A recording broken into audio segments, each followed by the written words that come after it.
자, 안녕하세요. 증권투자 상담사 세제 파트 같이 살펴볼 세무사 박훈입니다. 자, 저희가 이제 세제 파트를 보는데요. 이 세법이죠. 자, 세법이다 보니까 출제되는 방법은 이런 겁니다. 법에 있는 내용들을 쭉 나열하고 맞는 것을 고르세요. 뭐 틀린 것을 고르세요. 뭐 이렇게 나오겠죠. 자, 그래서 내가 만점을 받기 위해서 가장 쉬운 방법은 뭐냐? 다 외우면 돼요. 다 외우면 이게 맞는지 틀린지 다 아니까 그것만 찾아내서 체크하면 되는 거죠. 자, 그런데 이 암기가 과연 쉬울까? 그게 쉽지가 않습니다. 그리고 암기한다 하더라도 이 용어가 생소한 것들이 이제 많이 나오다 보니까 일주일도 안 돼서 다 잊어버린다는 거죠. 그럼 어떻게 학습을 해야 될까 생각을 해보면 최대한 암기하지 말아야 되죠. 그러려면 어떻게 돼요? 최대한 이해하셔야 돼요. 최대한 이해가 된다면 암기할 부분들이 상당히 많이 없어집니다. 왜? 이해가 됐기 때문에 저절로 다 알게 되는 거죠. 그래서 암기하지 말고 최대한 이해하려고 노력을 하셔야 돼요. 자, 그래서 우리가 살펴볼 내용이 이제 국세기본법부터 시작해서 뭐 소득세법, 증권거래세법, 그다음에 상속증여세법 뭐 이런 것들이 나오고 있는데, 자, 먼저 국세기본법부터 살펴보도록 하죠. 자, 조세 분류가 나오는데, 자, 조세란 국가 지자체가 재정수를 충당하기 위해서 필요한 재원을 조달할 목적으로 법률에 규정된 과세권을 충족한 자로부터 개별적 보상 없이 강제적으로 부과 징수하는 금전급부다. 이렇게 돼 있죠.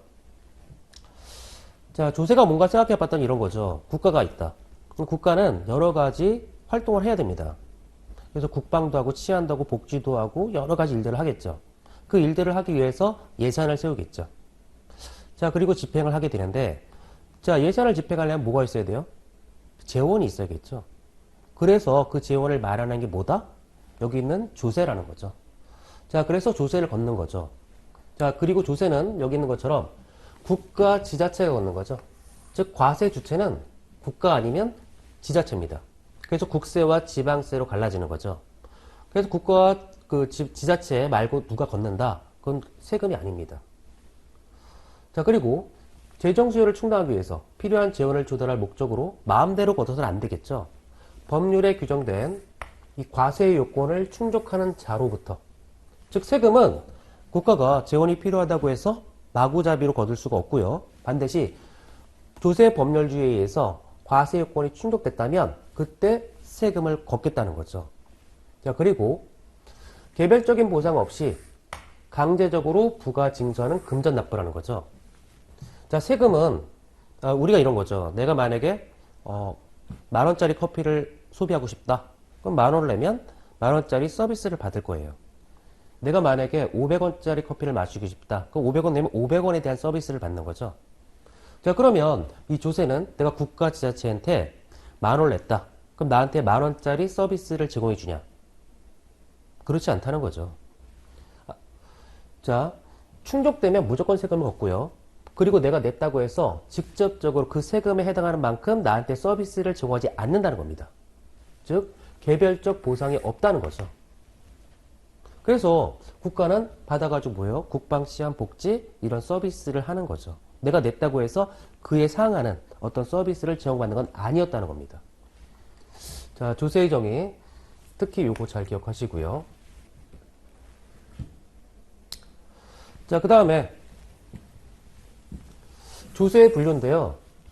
자, 조세를 어떻게 보느냐에 따라서 이렇게 구분하는 건데 주로 1번 문제에서 자주 출제가 되는 거죠. 자, 과세 주체에 따라서 세금을 부과 주체하는 주체인데요. 이 주체에 따라서 크게 국세와 지방세로 갈라지죠. 그래서 과세권자가 국가면 국세고 그렇지 않으면 지방세라는 거죠. 대표적으로 우리가 고지서를 받았는데 무슨 세무서장이라고 써 있다. 국세입니다. 무슨 구청장, 시장 군수라고 써 있다. 지방세라는 거죠. 자, 그래서 가만히 살펴보면 이런 거죠. 그럼 어떤 게 국세고 어떤 게 지방세일까 생각해 보면, 자, 소득세, 납세 의무자가 무수히 많죠. 소득을 얻고 있는 개인들, 법인세, 소득을 얻고 있는 뭐 법인들 상당히 많을 겁니다. 따라서 이 이 국세라는 건 납세 의무자가 많다. 당연히 국세일 거고요. 만약에 과세가 되면 세금이 크다. 그럼 당연히 국가가 관리하고 싶겠죠. 따라서 국세는 납세 의무자가 많은 거, 소득세, 법인세, 부가가치세 같은 거. 과세가 되면 세금이 크다. 상속세, 증여세, 이런 것들. 자, 이런 것들이 대표적인 국세라는 거죠. 이 지방세는 자잘한 세금이죠. 그런 것들은 지자체에서 걷어라. 그래서 대표적으로 뭐 취득세, 뭐 이런 것들, 등록세, 뭐 재산세, 이 자잘한 세금들, 뭐 이런 것들이 있을 겁니다. 그래서 국세와 지방세는 납세 의무자가 많다. 과세가 되면 세금이 크다. 자, 그런 것들이 국세다. 자잘한 건 지방세다. 자, 두 번째. 조세의 전가성인데요. 이 전가성에 따라서 직접세와 간접세로 구분한다는 거죠. 자, 이런 생각을 해보세요. 세금을 내는 사람을 납세 의무자라고 하고 그 세금을 실질적으로 부담하는 사람을 우리가 담세자라 그랬을 때 이 직접세는 납세 의무자 담세자가 일치하는 걸 말하고 간접세는 이게 일치하지 않은 걸 말해요. 그러니까 이런 생각하면 되는데 만약에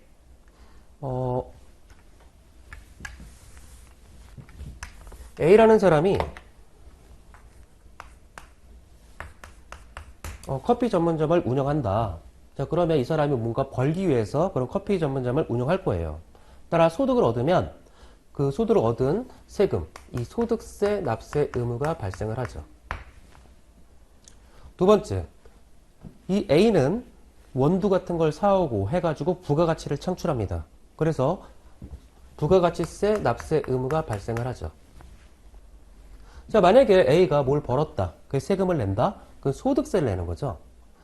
그래 소득세가 만약에 1,000원이 나왔다. 자, 그러면 소득세 납세 의무자는 A일 거예요. 자, 그리고 그 100원은 A의 호주머니에서 나가겠죠. 자, 이게 일치하는 거죠.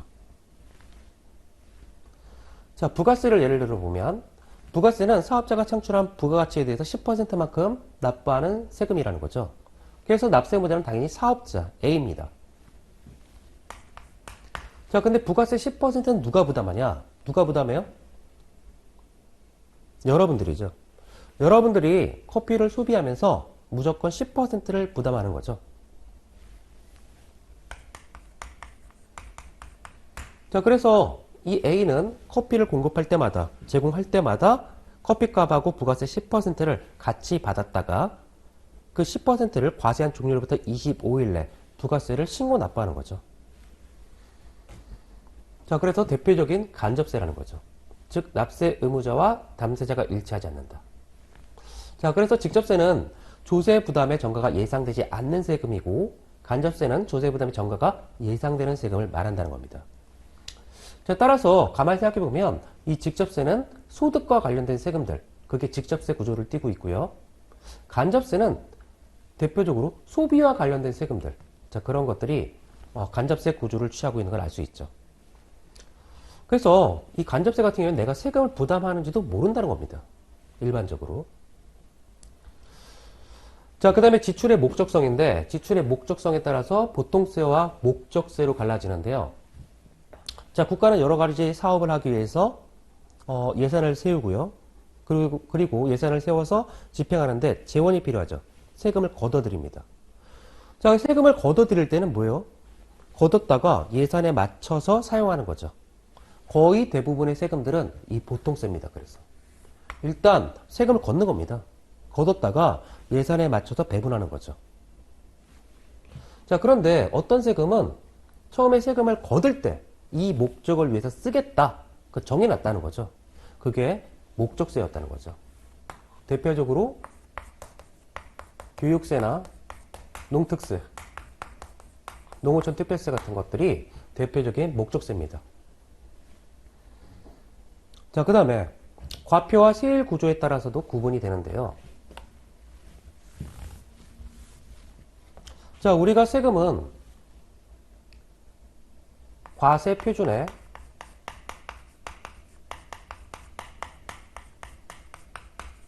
이렇게 하면 세금이 나오겠죠. 그 대표적으로 소득세를 생각해 보면 얼마를 벌었다. 그래서 몇 퍼센트? 그러면 소득세가 계산이 된다는 거죠. 자, 그래서 이 과세 표준의 단위에 따라서 종가세와 종양세로 구별하는데, 자, 일반적으로 대부분의 세금들은 이 과표가 금액으로 표시가 된다는 거죠. 금액으로. 그게 종가세라는 거죠. 그래서 얼마를 벌었다? 곱하기 세율. 자, 그런데 어떤 세금은 이 과표가 금액 외로 표시가 됩니다. 대표적으로 뭐예요? 뭐 골프장 입장에 대한 뭐 특별 소비세 같은 경우 골프장에 입장하는 인원 1명, 2명 그게 과표입니다. 인지세 같은 경우에 우리가 인지대금 붙이죠. 과세문서 1장, 2장 그게 과표예요. 자, 이렇게 과세 표준이 금액이냐 금액이 아니냐 갖고 종가세와 종양세로 구별한다는 거죠. 자, 세율에 따라서도 구별이 되는데요. 누진세와 비례세로 구별하는데, 누진세는 이 과표의 크기에 따라서 세율의 변동이 있다. 그걸 우리가 누진세라고 불러요. 자, 대표적으로 소득세 같은 경우에 6에서 45% 누진세 구조를 취하고 있는데, 많이 벌었다. 과표가 크다. 그러면 세금을 많이 내야겠다. 조금 벌었다. 그럼 과표가 작다? 그럼 조금만 내라. 자, 이렇게 과표의 크기에 따라서 세율이 변동하더라. 그걸 우리가 누진세라고 부르고요. 자, 과표에 상관없이 세율이 일정하다. 그 대표적으로 뭐예요? 부가가치세죠. 부가세는 무조건 10%입니다. 내가 뭐 만원짜리 커피를 소비하든지 50만원짜리 커피를 소비하든지 500원짜리 커피를 소비하든지 무조건 세율이 일정하다는 거죠. 즉 이게 얼마인지 상관없다. 무조건 일정하다. 즉 과표의 크기와 상관없이 일정에 적용되더라. 그게 비례세였다는 거죠. 자, 방금 봤던 이 두 세의 분류. 자, 어떻게 구분 짓는 따라서 이렇게 분류가 되더라. 자, 1번 문제에서 자주 출제가 되니까 잘 기억하세요.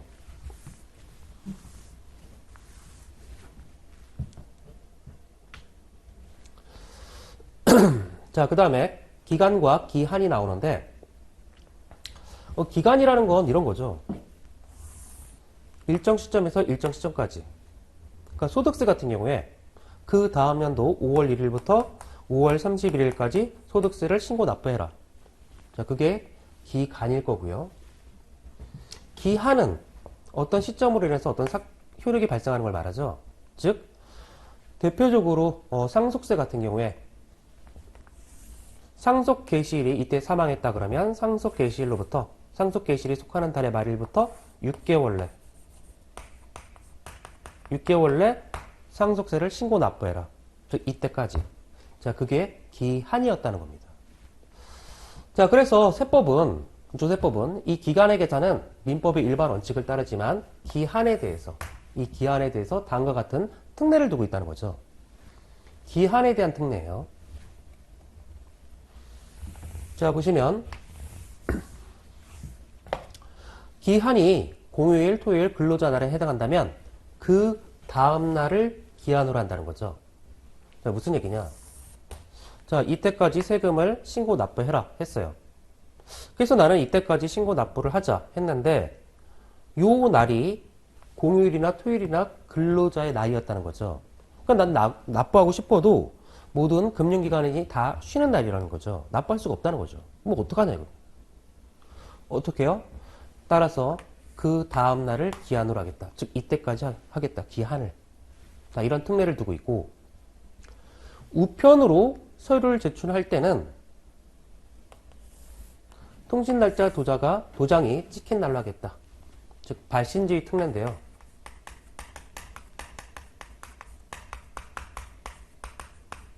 이게 무슨 얘기냐? 자, 만약에 내가 신고서를 요때까지 과세관청에 신고를 해야 돼요. 근데 우편으로 제출할 수가 있죠. 내가 우편으로 요날 제출했다. 우체국에 가서 요날 제출했다. 자, 우체국에 요날 갔다. 그러면 이 서류가 접수가 됐는데 이 날짜 안에 그 서류가 과세관청에 들어가면 되는데 이 날짜에 들어갈 수도 있죠. 이 서류가 요 날 들어올 수도 있지만 이날 들어올 수도 있다는 거죠. 뭐 이날이야 상관없겠지만 요 날이 지나서 요때 도착했다 서류가. 그러면 나는 적법하게 신고했냐 이겁니다. 자, 그래서 이때는 우편으로 제출할 때는 어떻게 해요? 발신주의 특례가 적용이 돼서 우리가 우체국에 가서 서류를 제출하면 어떻게 돼요? 도장이 찍히죠. 요 날 신고가 된 걸로 보겠다는 거죠. 즉 요때 도착해도 내가 요 날 접수했으니까 요 날짜가 있으니까 요 날 신고된 걸로 보겠다는 겁니다. 자, 마지막으로 자, 국세정보통신망에 장애가 있는 경우 그 장애가 복구되어 신고 또는 납부할 수 있게 된 날에 다음 날을 기한으로 한다. 자, 요새는 다 전자신고를 하죠. 그래서 요때까지 신고를 해야 돼요. 자, 그런데 이 날짜에 전국에서 다 신고를 하다 보니까 국세청 서버가 마비가 됐다는 겁니다. 그래서 마비가 됐는데 복구가 됐죠. 언제? 23시 59분에. 1분 남았어요. 그럼 어떻게 해야 돼요?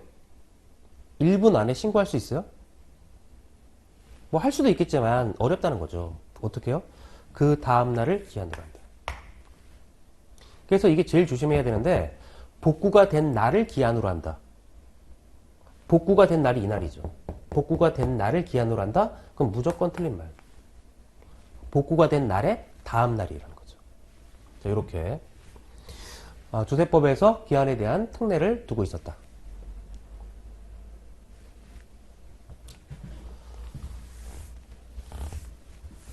자, 그 다음에 자, 서류의 송달인데 자, 이건 뭐냐면 과세관청에서 A한테 너 세금 100만원 나왔어. 이걸 내. 알려주고 싶다는 거죠. 자, 알려주고 싶은 방법은 간단하죠. 받을 자에게 받을 장소에서 그 고지서 100만원짜리 주면 되죠. 자, 교부죠. 아니면 우체국을 이용해서 줄 수도 있죠. 자, 반드시 등기 우편에 의해야 되고요. 자, 요새는 그 전자장치가 하도 발달하다 보니까 자, 납세자가 그 신청을 했다면 뭐 이메일 주소 같은 거겠죠? 그걸 안다면 과세관청에서 전자로 송달할 수 있다는 거죠. 자, 그런데 이 공시송달이라고 있는데요. 이건 뭐냐면 공시함으로 인해서 송달에 가름하겠다 이 얘기죠. 자, 공시송달은 뭐냐면 이런 거예요. 내가 교부를 하려고 그랬어요. 과세관청에서 우편으로 보내려고 그랬어요. 전자하려고 그랬어요. 도저히 안 된다는 거죠. 즉 송달 장소가 국에 있어서 송달이 곤란하더라. 아니 우편으로 보냈지만 반송되더라. 도저히 전달할 방법이 없더라. 이메일 주소도 모르겠다. 자, 그때는 어떡하냐 이거죠. 그래서 그때는 일단 예외적인 방법이죠. 이 공시송달은 마음대로 할 수 있는 게 아니고요. 도저히 전달할 수 없을 때 예외적인 방법으로서 그 내용을 공고한 날로부터 14일이 경과하면 적법한 송달이 있었다는 걸로 보겠다는 겁니다. 따라서 과세관청에서는 도저히 전달할 수 없을 때 관보 같은 데다가 실른다는 거죠. 너 세금 얼마. 자, 이렇게 함으로써 납세 의무자한테 적법하게 송달한 걸로 보겠다는 겁니다. 자, 그러면 이렇게 게재하자마자 공고하자마자 효력이 발생하냐? 아니라는 거죠. 이렇게 게재하자마자 납세 의무자가 과세관청에서 나 세금 100만 원 내래. 알 수 있어요? 모르죠. 모릅니다. 어떻게 알아요? 그래서 최소한 14일 정도 시간은 줘야 된다. 그래야 누군가 봐가지고 이 관보를 봐가지고 누군가 봐서 납세자한테 너 관보에 이런 거 실렸어. 너 세금 내야 돼. 알려줄 수 있다는 거죠. 자, 따라서 14일이 지나면 적법한 송달이 있었다 보겠다.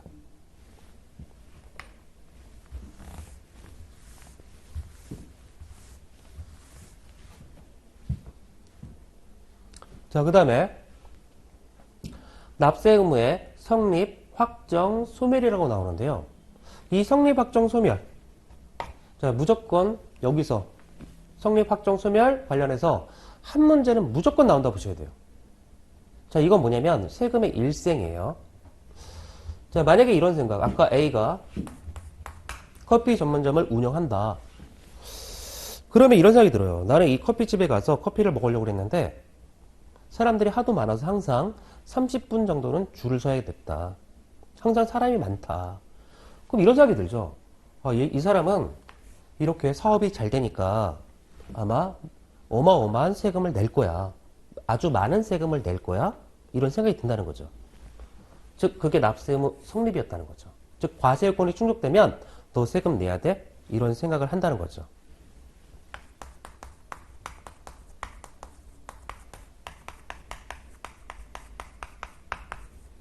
추상적인 납세 의무가 발생한다는 거죠.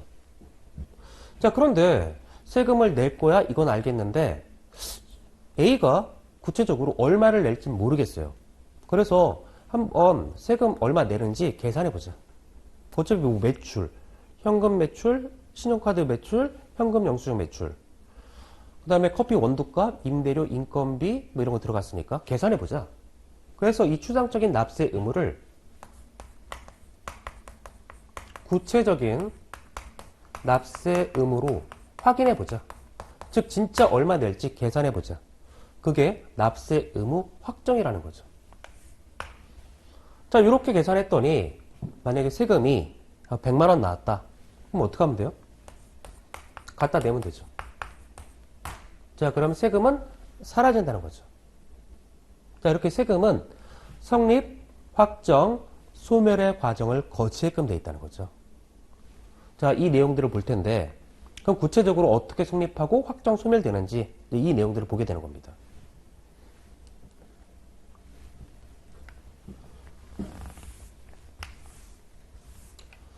자, 납세 의무 성립인데요.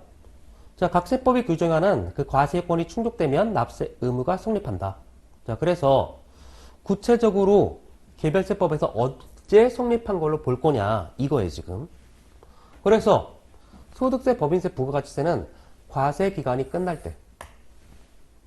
자, 소득세는 1월 1일부터 12월 말까지 1년간 번 소득에 대해서 그 다음 연도 5월 달에 소득세를 신고 납부하도록 돼 있어요. 따라서 A가 매일매일 커피를 공급할 때마다 이 사람은 너 세금을 내야 돼? 세금을 내야 돼? 이런 생각이 든다는 거죠. 즉 매일매일 커피 서비스를 할 때마다 커피를 제공할 때마다 너 세금을 내야 돼? 너 세금을 낼 거야? 이런 생각이 든다는 겁니다. 즉 과세 요건은 하루에도 수십 번씩 생긴다는 거죠. 과세권이 성립이. 과세권 성립은 수십 번씩 하루에도 생긴다. 근데 가만히 생각해 보니까 이 소득세 같은 경우는 1월 1일부터 12월 말까지 이 기간에 대해서 번 소득에 대해서 납부하도록 돼 있어요. 어차피 기간 과세하는데 무슨 매일매일 성립했다고 볼 필요가 있을까? 어차피 기간 과세, 이 기간의 번 소득에 대해서 납부하니까 이날 과세할이 끝날 때, 이때 성립했다고 보면 되지 않냐. 자, 법인세 마찬가지. 12월 말 법인 같은 경우에도 1월 1일부터 12월 말까지 법인이 벌은 소득에 대해서 과세가 돼요. 어째 기간 과세하죠.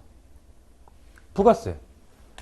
1년을 1기, 2기 이렇게 갈라놓고 각 과세 기간에 창출한 부가가치에 대해서 과세가 됩니다.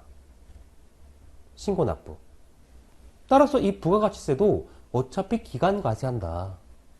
따라서 소득세, 법인세, 부가세는 어차피 기간 과세하는 세금이다.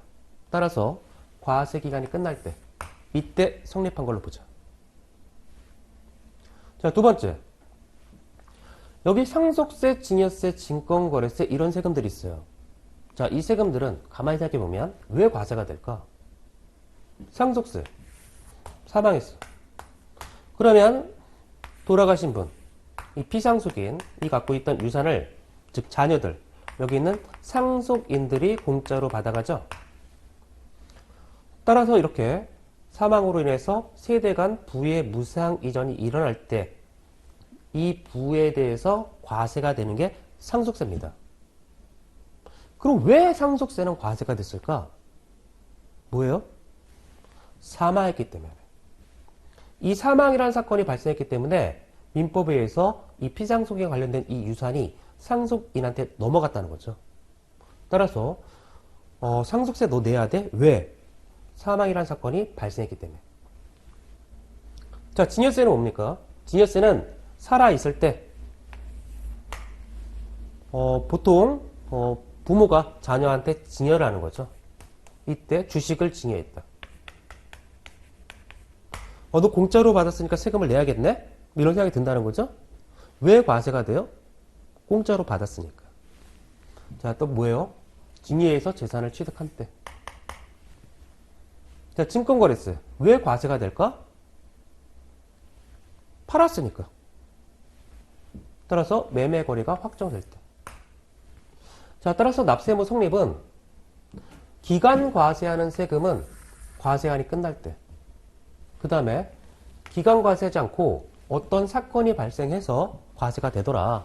그러면 그 사건과 관련해서 가장 중요한 날, 그때 너 세금을 내야 돼? 이렇게 추상적인 납세 의무가 발생한다는 거죠.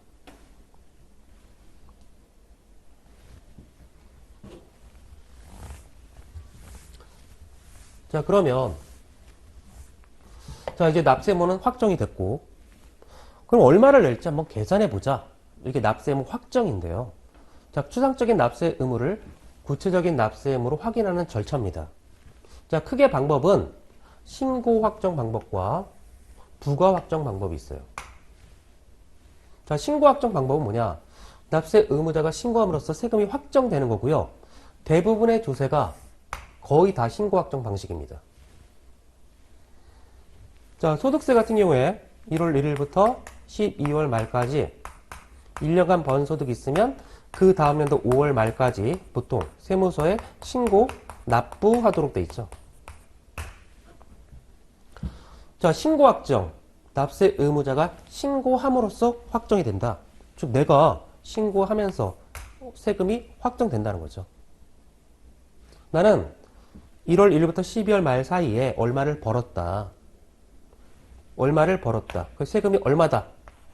신고하면서 확정이 되는 겁니다. 내 세금이. 법인세도 마찬가지. 법인이 신고하면서 확정이 돼요. 우리나라의 거의 대부분의 세금들은 다 신고 확정 방식을 채택합니다. 왜 그럴까? 간단하죠. 만약에 과세권자와 납세자가 다툼이 없으려면 과세권자가 소득을 얻고 있는 개인들 소득세를 생각해보면 쭉 세워놓고 쭉쭉 A에 대해서 쭉 계산해서 넌 얼마, B에 대해서 쭉 계산 넌 얼마, C도 쭉 계산해서 얼마 이렇게 하면 돼요. 그럼 뭐 정확하겠죠. 그런데 납세 의무자가 몇 명이나 됩니까? 수천만 명이죠. 법인은? 부가세는? 사업자는? 너무나 많다는 겁니다. 국가가 과세권자가 일일이 다 계산해 줄 수가 없어요. 두 번째, 얼마를 벌었는지 누가 가장 잘 알아요? A죠. A가 제일 잘 알겠죠. 따라서 너가 가장 잘 알고 그리고 행정력상 도저히 과세권자가 다 일일이 과세할 수 없으니 신고하면서 확정이 되더라. 그게 신고 확정 방식이라는 거죠. 자, 만약에 신고를 제대로 하지 않았다? 그럼 어떻게 돼요? 나중에 가산세가 과세가 되겠죠. 잘못하면 무신고나 과소신고하거나 막 그랬다면 가산세가 부과될 겁니다. 자, 두 번째. 부과확정은 뭐냐? 정부죠.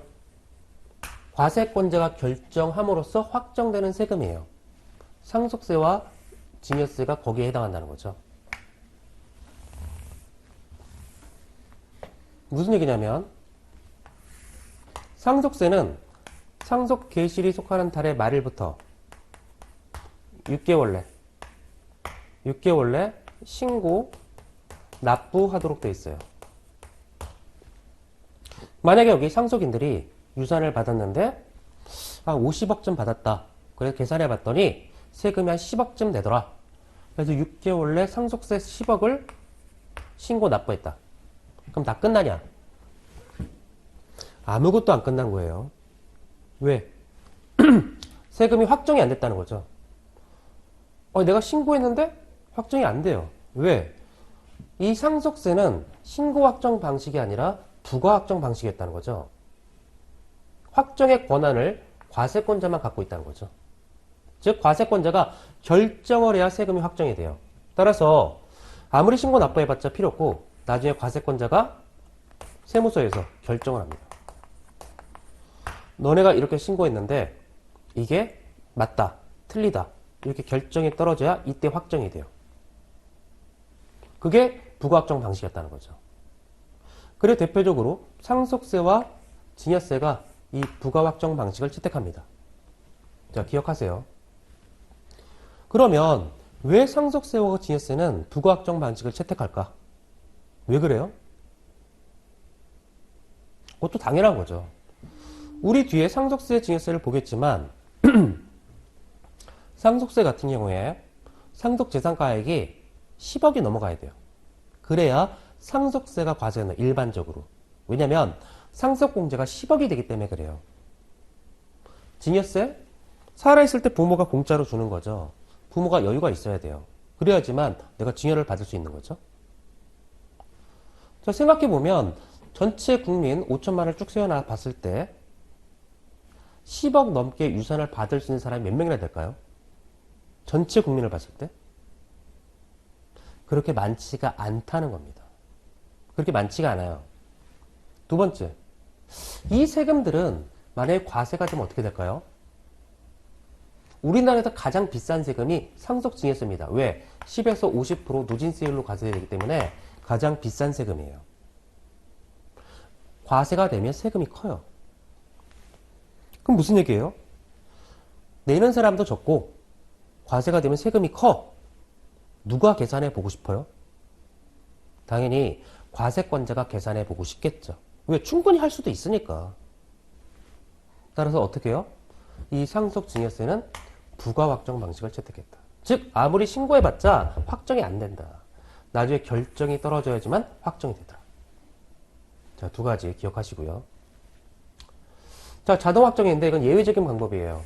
얘는 성립과 동시에 저절로 확정됐다고 보는 겁니다. 자, 그래서 인지세, 원천 징수하는 소득세, 법인세, 납세 조합이 징수하는 소득세, 중간 연합하는 법인세 이 네 가지가 자동 확정. 성립과 동시에 저절로 확정되더라. 예외적인 세금이다. 이렇게 보시면 돼요.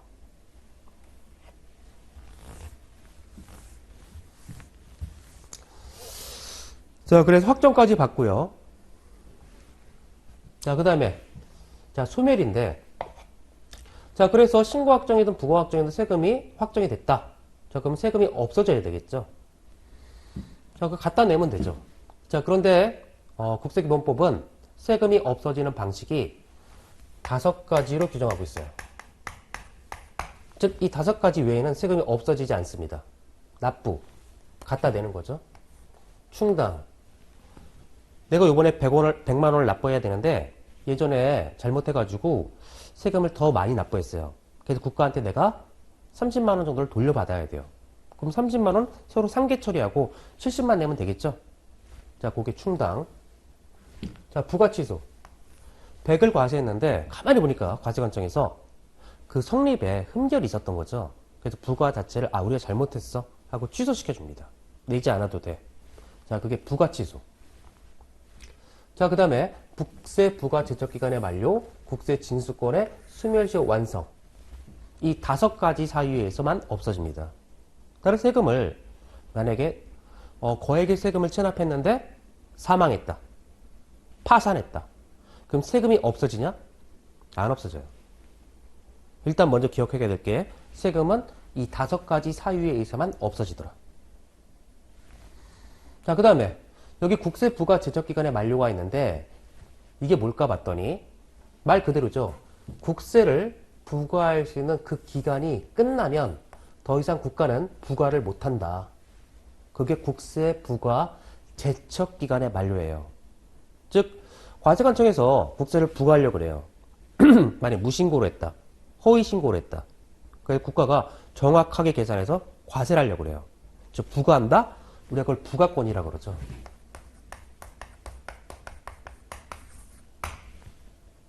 그런데 국가한테 이 권리를 천년만년 주지는 않는다는 겁니다. 딱 일정 기간만 주겠다는 거죠. 그래서 그 기간 안에 너네가 그 권리를 행사하지 못했어. 걷지를 못해. 부과를 못했어. 그럼 그 권리를 없애버립니다. 더 이상 부과할 수 없어. 만료가 되면. 자, 그래서 언제까지 부과할 수 있냐? 이건데요. 자, 여기 보시면 일반 조세는 원칙적으로 5년입니다. 자, 그 다음에 무신고다. 그럼 7년. 역외거래가 수반됐다. 그럼 10년. 무신고일 때. 사기 기타 부정한 행위가 있었다. 그때는 10년. 역외거래가 수반됐다. 그러면 15년. 자, 요렇게. 자, 이거 기억하셔야 돼요. 원칙이 5년, 무신고 7년, 역외거래 10년, 사기 기타 부정한 행위 10년. 여기 15년. 그래서 5, 7, 10 역외거래다. 그러면 10년, 역외거래다 15년. 이렇게 기억하면 되죠. 자, 그 다음에 상속증여세는 원칙이 10년이에요. 왜 그러냐면 일반 조세에 비해서 조사할 게 많다는 거죠. 그리고 이때 한번 돌아가셔서 세금을 과세한다? 제대로 과세를 못하면 더 이상 과세를 못합니다. 그래서 부과하는 데 있어서 조금 더 시간이 많이 걸린다는 거죠. 자, 그래서 10년을 줬다는 거죠. 자, 그 다음에 무신고나 사기 기타 부정한 행위가 있다면 15년이었다는 거죠. 자, 무신고와 사기 기타가 부정한 행위 똑같이 15년. 일반 조세는 틀렸죠. 그렇지만 상속증여세는 무신고나 사기 기타 부정한 행위 똑같이 10년, 15년. 자, 그 다음에 부정행위로서 상속증여세를 포탈한 경우 포탈재산가액이 50억을 초과한다면 안날로부터 1년 내. 뭐예요? 언제나 과세할 수 있죠. 나는 어제 발견했어. 그럼 오늘 과세하는 겁니다. 아무 때나 과세할 수 있다. 자, 그래서 이 부과권 언제까지 국가가 세금을 부과할 수 있는지, 자, 요거 기억하시고요.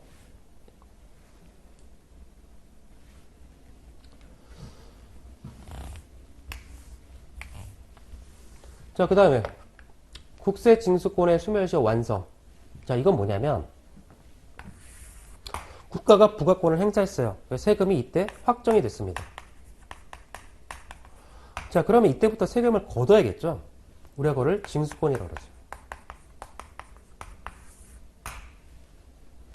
그러면 이 징수권을 국가한테 천년만년 주냐? 그것도 아니라는 거죠. 딱 일정 기간 안에 권리를 행사해라. 그래서 권리를 행사하지 못하면 그게 소멸한다. 징수권 자체가. 자, 그게 국세징수권의 소멸시효 완성이에요. 따라서 국가가 권리를 행사할 때부터 5년, 5억 이상 국세채권은 10년, 10년간 행사를 하지 못했다면 더 이상 세금은 징수할 수 없다. 즉 이때부터 세금을 거두면 되죠. 보통 5년. 이 안에 세금을 거둬라. 만약에 이때 못 거두면 더 이상 거둘 수 없다. 그게 국세징수권의 소멸시효 완성이라는 거죠. 자, 아까 부가권 같은 경우에는 일반 조세 상속증여세 해가지고 뭐 5년, 7년, 10년, 뭐 15년, 10년, 15년 막 이런 식으로 구분했었어요. 그죠? 징수권 어때요? 간단하죠. 왜 그래요?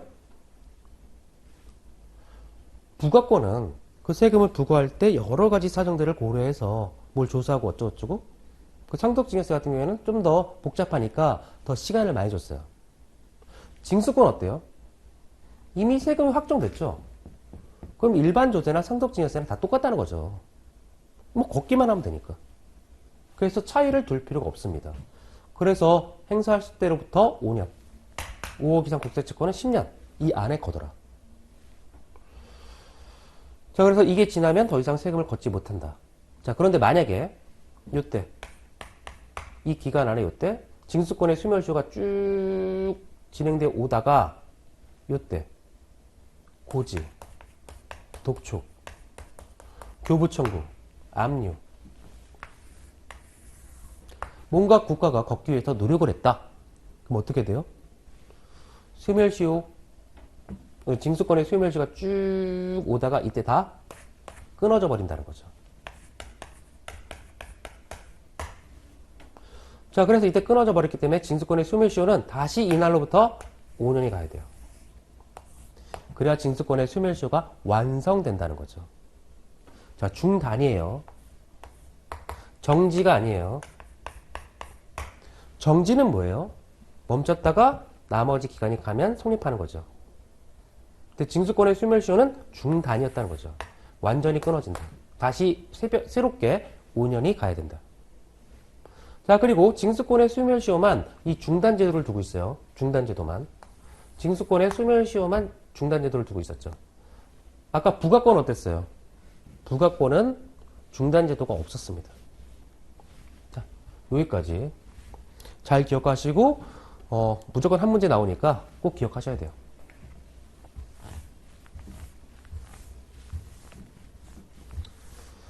자, 그 다음에 납세 의무 승계와 제2차 납세 의무가 나오는데 얘는 이 납세 의무자의 범위를 좀 확장시키겠다. 뭐 그 얘기를 하는 거죠. 자, 이건 뭐냐면 법인 하나, 개인 하나예요. 구조상. 뭐냐면 A 법인이 있고 B 법인이 있다. 얘가 세금을 2억 정도 체납했다. 자, 과세권자는 얘한테 세금을 걷어야 돼요. 그런데 얘가 얘를 흡수합병했다. 그럼 얘는 소멸하죠. 그러면 이 2억을 누구한테 걷냐 이거죠. 국가가 거들려, 과세권자 거들려 가봤더니 없어졌다는 겁니다. 피합병 법인이라. 어떻게 해요? 당연히 얘한테 걷어야죠. 왜? 얘가 얘와 관련된 모든 것들을 플러스 마이너스를 포괄적으로 가져갔으니까. 그러니까 너가 얘와 관련된 모든 것들을 책임져. 그래서 합병법인의 승계입니다.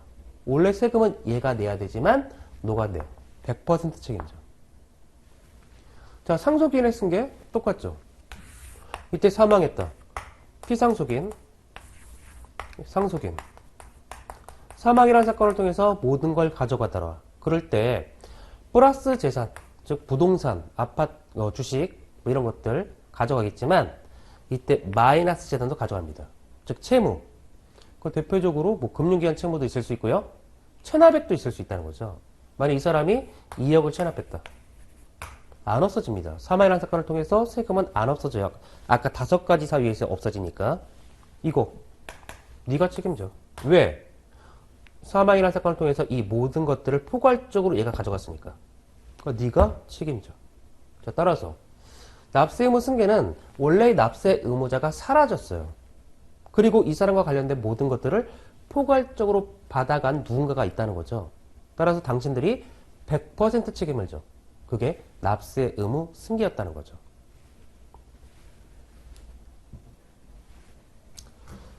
자, 그 다음에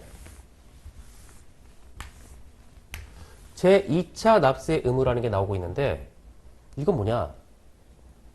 원래 세금을 낼 사람들은, 원래 세금을 낼 애들은 얘네들이에요. 납세 의무자. 근데 얘가 세금을 못 내요. 그럼 원래 못 걷는 겁니다. 그런데 왜 못 낼까 생각해 봤더니 얘 때문에 그렇다는 거죠.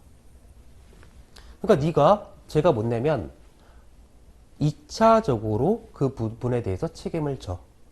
부족 부분. 즉 본래 납세의무자가 못 내는 그 부분에 대해서 너가 책임을 져. 그래서 제2차 납세의무를 걸겠다는 겁니다. 자, 보시면 자, 어떤 법인이 해산을 했다. 근데 얘가 세금을 한 1억 정도 체납했다. 그럼 이 법인은 청산 절차를 거쳐가지고요. 청산 절차를 거치면서 자녀재산권이 확정이 되면 그 재산을 처분해서 이 세금을 갚고 나머지 재산을 청산인 등이 논아 가지면 돼요. 그런데 그 청산인 등이 이걸 납부하지 않고 그냥 논아 가져버린 거죠. 그러면 나중에 과세권자는 이게 왔는데 법인은 재산이 아무것도 없죠. 왜? 일로 다 가버렸으니까. 어떻게 해요? 당연히 얘네들이 제2차적인 납세 의무를 부담해야겠죠. 얘가 못 내는 세금 니네가 책임져. 왜? 이걸 안 내고 니네가 가졌으니까 그만큼 더 많이 가져간 거잖아. 원래 정상적으로 했으면 그만큼 못 받아갔는데. 따라서 얘가 못 내는 부분에 대해서 2차적으로 책임을 져. 그래서 청산인한테 제2차 납세 의무를 부여하고 있습니다. 자, 법인이죠. 상장법인을 제외하고요. 어떤 법인이 있을 때 얘가 세금을 내야 되는데 못 내더라. 왜? 얘 때문에. 자, 납세 의무 성립일 현재 만약에 저 회사가 한 명이나 합자회사라면 무한책임선. 아니, 무한정 책임져야죠. 그러니까 당연히 못 내는 거 책임질 거고. 주식회사다. 그러면 그 주식회사에 과점주주가 있다면 너가 제가 못 내는 부분에 대해서 책임을 져. 그게 무한책임이나 과점주주의 제2차 납세 의무라는 거죠. 그럼 이런 생각이 들어요. 한명합자회사의 무한책임선이라면 책임지는 건 맞는데 주식회사 같은 경우에는 회사가 망하면 내가 주식이 휴지만 되면 되지 뭔 책임을 지냐. 근데 지라는 거죠. 왜? 과점주주라면. 여기 과점주주는 주주 1인 및 특수관계자를 포함해서 50%를 초과하면서 그에 대한 권리를 실질적으로 지배하는 자들을 말해요. 그게 과점주주예요. 왜 얘가 세금을 못 낼 정도로 빈털터리가 됐을까? 너네 때문에. 너네가 50% 초과하면서 경영을 실질적으로 했다. 그러니까 모든 재산을 경영도 엉망으로 해서 엉터리로 만들어 놓고 니네가 재산을 다 빼돌린 거 아니냐. 그러니까 니네가 책임져야지. 그래서 주식회사인데도 불구하고 법인격 부인의 법리를 이용해서 과점주한테 제2차 납세 의무를 걸겠다는 거죠. 자, 조심해야 될 건 납세 의무 성립이래요. 확정일이 아니에요. 성립. 언제 성립해요? 과세안이 끝날 때. 기간 과세하는 세금은 과세안이 끝날 때. 이때 과점주주. 즉, 요 기간 안에 실질적인 경영을 했던 사람들. 그 사람들이 책임지라는 거죠. 자, 그 다음에 법인의 제2차 납세 의무인데, 자, 원래 세금을 낼 애가 무한책임사항과 과점주주예요. 근데 얘네 재산에 대해서 뭐 해도 재산이 없어서 못 내겠다. 근데 가만히 보니까 이 법인의 주식을 얘네가 갖고 있어요. 그래서 그 주식을 과세관청은 압류해서 환가해서 세금을 걷어들이면 돼요. 그러려고 했는데 이 정관에 보니까 이 법인의 주식은 제3자한테 양도가 불가하대요. 그러면 압류해봤자 뭐 팔 수가 없는 거죠. 그래서 어떻게 해요? 과세관청은 얘한테 그 법인한테 제2차 납세를 걸겠다는 거죠. 그래서 넌 내고 너는 얘네들한테 구상권을 행사해라. 그래서 자기 주식으로 가져가라.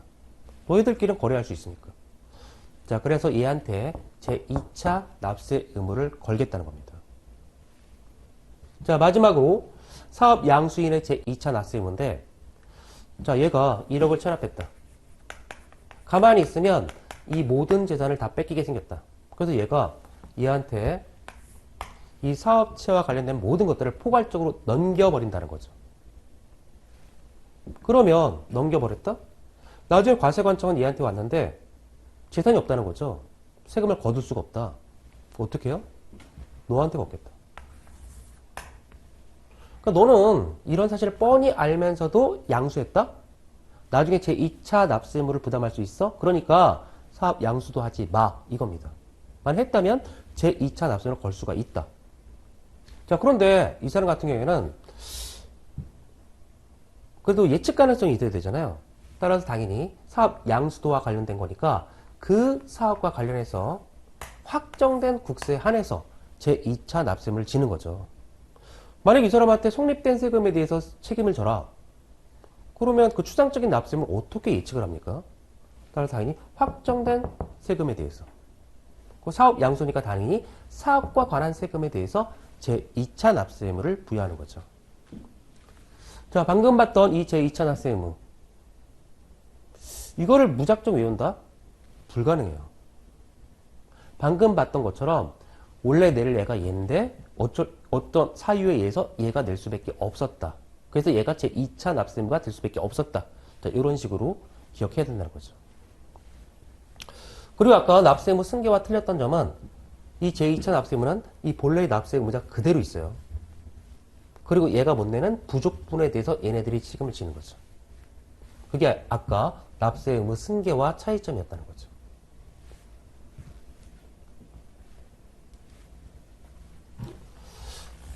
자, 그 다음에 수정신고, 경정청구, 기한후 신고라는 게 있는데 간단히 보시면 이런 거죠. 수정신고, 뭔가 잘못됐다는 거죠. 그 내가 수정하겠다.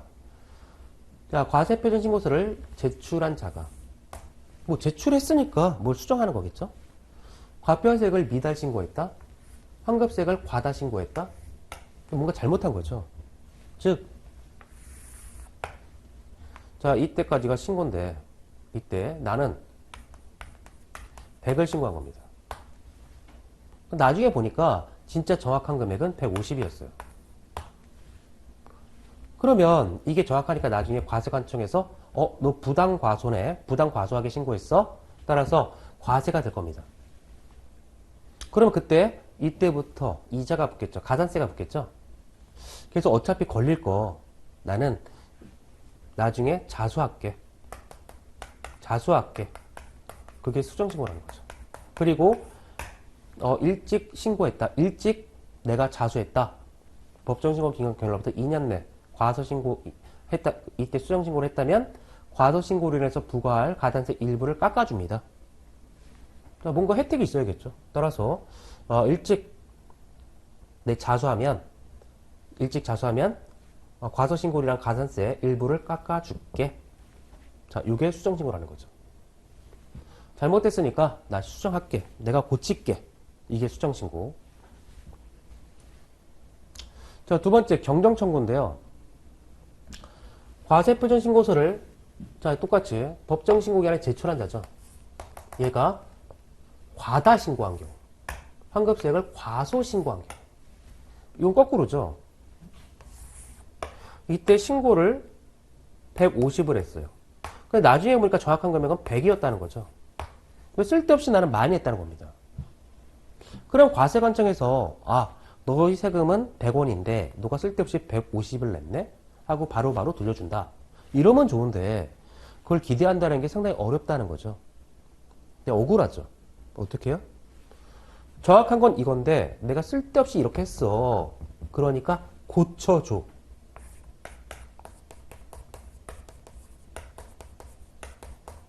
고쳐달라고 청구하는 겁니다. 그게 경정청구라는 거죠. 자, 그래서 법정신고 기한 경과일로부터 반드시 5년 내 경정청구, 고쳐줘, 내가 청구할 수 있다는 겁니다. 그럼 과세관청은 청구서를 받은 날로부터 일정한 기간 내에 반드시 이걸 결정해 줘야 돼요. 자, 그 다음에 기한 후 신고인데 이게 말 그대로죠. 얘는 뭐냐면 제출하지 않은 거죠. 즉 이때 신고를 안 했다는 겁니다. 그럼 이때부터 뭐 가산세 같은 게 나중에 나오겠죠. 따라서 제출하지 않았어도 과세관청이 결정하여 통지하기 전까지 과세표준 신고서를 제출할 수 있습니다. 자, 이 경우 납부할 세액과 가산세를 함께 신고 납부해야 된다는 거죠. 그리고 6개월 내 기한을 신고했다면 가산세 감면도 해준다는 거죠. 자, 이렇게 수정신고, 경정청구, 기한후 신고 어떤 의미였는지 잘 기억하시면 돼요.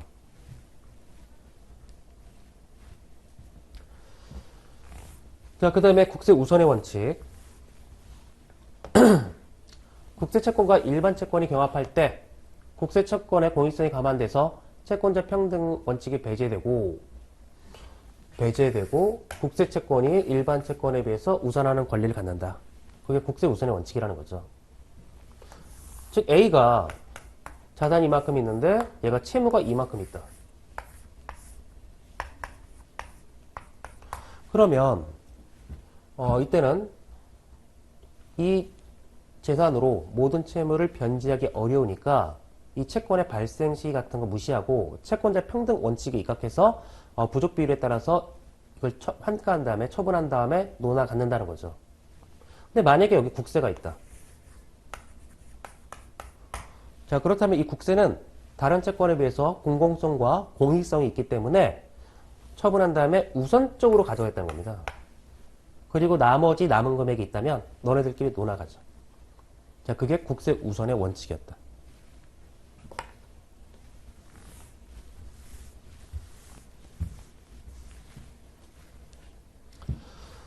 자, 그 다음에 심사와 심판이라는 게 있는데요. 자, 이건 뭐냐면 위법 또는 부당한 처벌을 받거나 필요한 처벌을 받지 못한 경우 권리 또는 이익에 침해를 당한 경우 사법적 구제에 앞서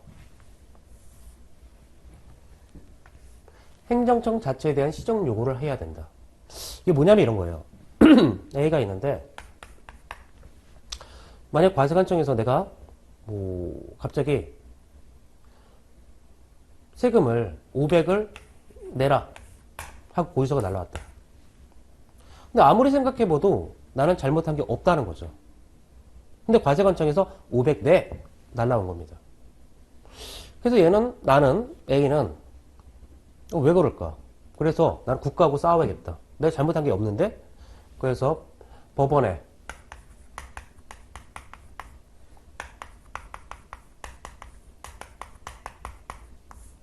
행정소송을 제기한다는 거죠.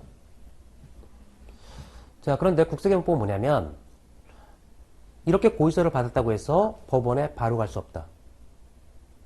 네가 위법 부당한 처분을 받거나 필요한 처분을 받지 못해서 침해를 당했다면 여기 가기 전에 사법적 구제에 앞서 이 행정청에 제기를 하고 그래도 안 들어주면 너는 여기 갈 수 있다.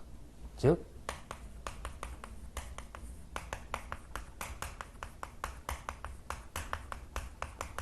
행정심판 전치주의를 채택하고 있다는 거죠. 이렇게 할 수밖에 없었던 이유는 법원의 부담을 좀 덜어주겠다는 거죠. 우리나라에서 세금과 관련해서 과세관청과 다툼인 사람은 수없이 많을 겁니다. 어떤 사람은 몇천억, 몇백억, 몇억, 어떤 사람은 500원짜리 고지서를 받았는데 너무 나는 다투고 싶다 이럴 수도 있고. 그럼 그런 것 때문에 법원에 다 간다? 그럼 법원은 일을 못하죠. 자, 그래서 이 사람은 어떻게 되냐? 먼저 이 행정청에 따지고 그래도 안 들어주면 여기를 가라. 그래서 이 사람이 할 수 있는 건 국세청에 심사 청구라는 걸 할 수 있어요.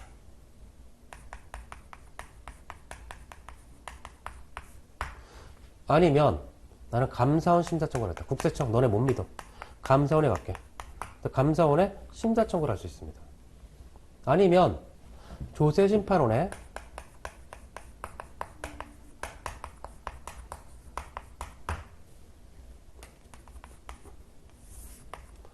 심판 청구를 할 수 있어요.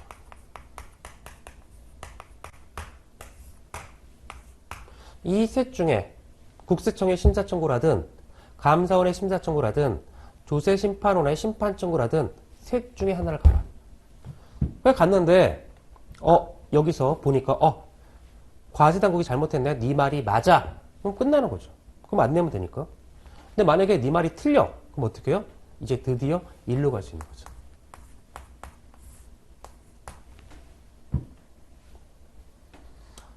자, 그 다음에 여기 이의신청이라는 게 있는데 얘는 뭐냐면 국세청이나 이렇게 갈 때 나는 바로 가지 않고 이 고지서를 보내준 과세관 세무서에 가서 따지겠다. 이게 이의신청이에요. 근데 얘는 해도 그만 안 해도 그만이에요. 이미 절차입니다. 즉 세무서가 다투고 안 들어줘? 그럼 국세청 가겠다. 안 들어줘? 이렇게 가겠다. 필요 없어. 난 바로 갈래. 이렇게 한다는 거죠. 해도 그만 안 해도 그만. 자, 반드시 여기를 거치지 않으면 법원에 갈 수가 없다.